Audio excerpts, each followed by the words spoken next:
ธิบายนะ อ๋อ ในเวลาเขาเฮียนะเขาเฮียเนี่ยจะมีทำเป็นยังไม่ซื้อก้อนครับต้องใส่ชุดมัดเทเดง ปีฮอ30 ปี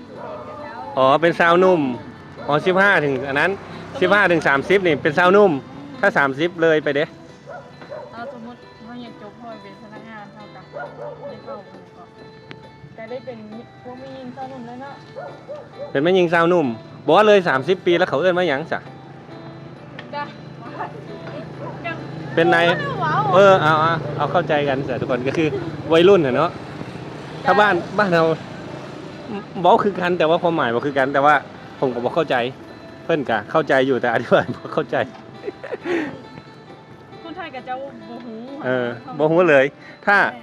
ชาวหนุ่มสาวหนุ่มบ่สาวหนุ่มหรือสาวหนุ่ม สาวนุ่ม สาวหนุ่มสาวหนุ่มก็คือเหมือนวัยรุ่นเนาะ แม่น เอาบ่แม่น รุ่นกันคล้ายๆคือแบบสมมติน้องเรียนอยู่ไทยเห็นนะเจ้าถือมื้อนี้กับเจ้าลงพละเนาะกับเจ้าเฮียนพละกับเจ้าก็ใส่ชุดพละอันนี้ถ้าเป็นชุดอย่างวะ อยากเห็น คือสาวหนุ่ม เอาเป็นว่าจังซั่นแหละบ่ต้องอธิบายเดี๋ยวมันสิยากมันสิผิดเนาะถ้าผู้ใดรู้เรื่องก็มาคอมเมนต์หน่อยเด้อว่าแปลว่าหยังนะทุกคน